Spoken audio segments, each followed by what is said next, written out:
Alors, j'entame une petite série de vlogs pour revenir sur des films que je n'ai pas eu le temps d'aborder en fait dans cette année, ou des films pour lesquels j'ai réfléchi un peu plus longtemps avant de faire des critiques. Je vais commencer tout de suite avec God Bless America, qui est sorti au mois d'octobre ou novembre, je crois. Je vous ai fait également Wrong de Quentin Dupieux, réalisateur de Rubber, et puis un petit truc sur L'étrange créature du lac noir, un vieux film d'horreur des années 53, qui était ressorti en numérique il y a pas longtemps et dont j'avais envie de vous parler. En ce qui concerne God Bless America, l'histoire de base, c'est un mec un peu complètement désabusé, qui ne supporte plus la télé poubelle et les espoirs futiles qu'on fait miroiter aux gens, et cette espèce de société ultra warholienne où tout le monde a le droit à ses 15 minutes de gloire, même si c'est la gloire de la honte, ou enfin voilà. C'est quelque chose qui le rend profondément triste, et il estime que la race humaine peut faire mieux que ça. Et un jour, il décide de faire quelque chose pour que ça change, en allant buter une nana qui a participé à un truc, une émission qui s'appelle Mon incroyable anniversaire, qui existe aux États-Unis, et qui est une espèce de petite conne pourri gâtée par ses parents, etc. Et il décide d'aller la buter. Et en allant la buter, il tombe sur une de ses camarades de classe, qui lui dit mais évidemment, heureusement que tu l'as butée, c'était vraiment une conne, etc. Et en fait, elle va décider de l'accompagner. Lui n'en a pas trop envie, mais elle va décider de le faire. Et une espèce de petite amitié qui va naître entre eux, basée sur cette haine commune de la société actuelle. Est-ce que je vous conseille de voir le film?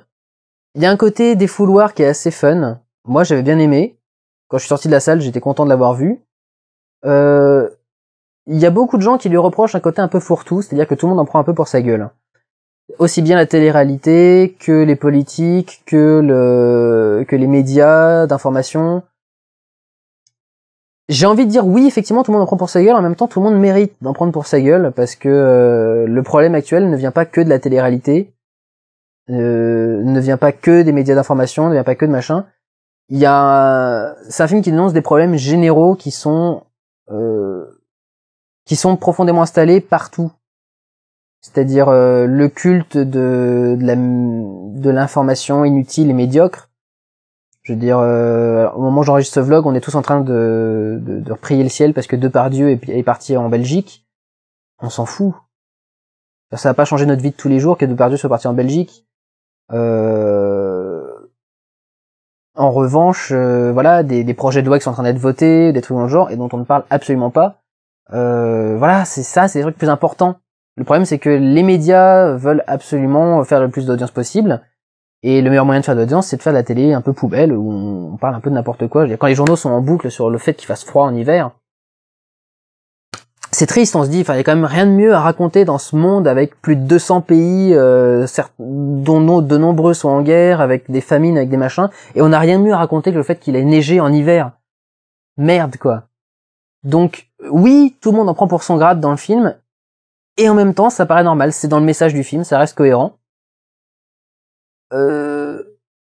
Après, je trouve que la fin était un peu particulière parce que on a l'impression finalement avec la fin qu'ils embrassent presque ce qu'ils dénonçaient à la base.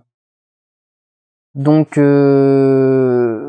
en les butant en même temps. Enfin bon bref, il y a un truc qui m'a fait tiquer sur la fin, et je suis pas sûr d'avoir totalement apprécié le film à cause de ça en fait. Je trouve que la fin était un peu bordélique, et que du coup on perdait un petit peu le sens du film. Donc voilà, c'est quelque chose qui m'a un peu perturbé, mais en soi c'est un film sympa.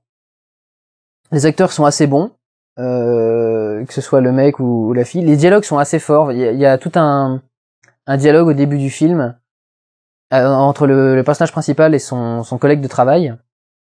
Et il part dans une espèce de grande tirade en disant mais tu trouves pas que ça triste que la télé soit aussi peu stimulante, que ce soit aussi peu c'est ce que défend Astier aussi d'ailleurs, Alexandre Astier, qu'on